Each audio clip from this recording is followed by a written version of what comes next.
Viidiyoo abbaa mana keetii sirriitti nyaachifadhu jedhu tokko hanga ammaa komentiin isaanii deema. Maaf deebillee nuun deebifne warri naan jettanii jirtanii.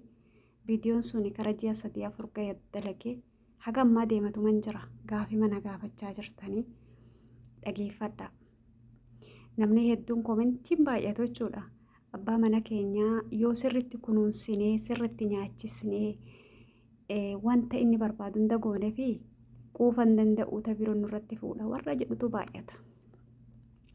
Ani kan nan dhibe an akka ummoo finaanitti jechuudha. Abbaa mana kiyyaa gaafa inni na biraa deemee tan biroo fuudhe akka ishee na barbaadu. Hayi abbaa mana kiyyaa edaa waan akkanaa kanan godhiniif himi isa kanatti hambiseef miti. Uffata dalagaatii fi uffata bultii addaa wallaale miti. Yoo inni alaa galu fuula ittiin ifne miti. Mana isaa qulqulleessee seeran hin eegne miti. Ilma isaa seeran hin qabne miti.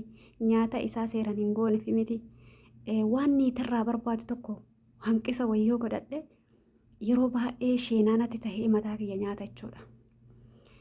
Wantaan akka gaaritti miilarraa fuutanii hanga rifeensa mataatti abbaa mana keessanii kunuunsaa isiniif jedheefi gaafa inni deemee tabiroo fuudhe seena wayii sitti nafe inni seenee sitti adeebu malee ati seenuftee isa biran dhaqin. Akka rabbi jaalatutti abbaa mana keetii kunuunsi.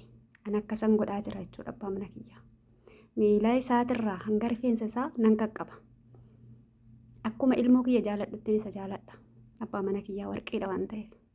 Odoo an akkatti isa jala baduu odoo ani dammadaamoo kiyyaa ansi malee kan biroo hin laalu ijji kayyasi malee kan biroon argu onneen tiyya ka biroon qubattu ka'e malee osoo jeeni ani nyaata tahee dhugiinta tahee burcuqqoo seeran dhiqee fi ejersaan ulee fi bishaan illee akka seeratitti aannan itittuu kana qoraasii fi qodaa itti naqee odoo kennu marqa ganamaan gahee osoo nyaachisu uffata isaa kam uffatta kam naa godhatta jedhe odoo itti shittuu afuufee fi doolaaba isaa adda godhee fi nyaata dhugiinta isaa adda godhee fi keessummaa isaa kabajee maatii isaa kabajee akka ija kootitti ilaale odoo jedhu yoo inni narraa deemee tabiroo fuudhe rabbumarraa dhufte alhamdulillaahi rabbil aalamiin jedha galata galchaa yoon gaafa san odoo waa takka ittiin balleessi yoo na biraa deeme jechuudha. Kanaaf abbaa mana keetii seenaa akkasitti hin taane nyaachisi obaasi. Yoo inni si tumellee tumameef yoo inni si lolellee lolatamiif hin himatiin namatti isuma himadhu. Madaa inni si madeesse sanii madaa kana nama teessite ajaarsa kiyyaadhiin. Mee akka si dhiisee tabiroo akka inni si dhiisee tabiroo laalu argita gaafas jechuudha. Siin ala tabiroo laalu. Akkasii abbaa mana keessanii jabeeffadha.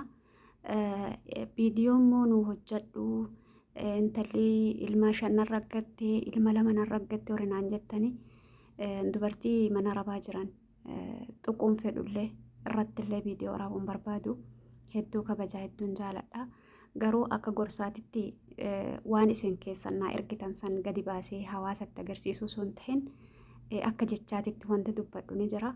Viidiyoo lammataatiin hanga walitti deebinu nagaa naaf ta'an isiniin jedha. Hedduu isin kabaja hedduu isin jaaladha. Hordoftoota Ommo Ifnaan jaalalaa fi kabajaan isiniif qabu hamma nagana jedhee ibsachuu hin danda'u. Abbaa mana keessanii hanga dandeessanitti rabbillee akki jedhe odoona rabbiin alatti namni suduujamuuf jiramee abbaa mana ofiitiif jedhan. Nama haadhaaf abbaa keenya caalaa uffata keenya baafannee qaama keenya jala kennudha. Sila kana ta'eef abbaa mana keenya ija keenyatti ilaaluun qabna irratti waa chaat gochuu dhiisuu qabnan jedha. Isinuuni beektanii ana caalaa ani isin caalaa beekeefi miti. Akkasii hanga viidiyoo lammataatiin walitti deebinu nagaa naaf qabaadha isin jaaladha isin kaawwadha.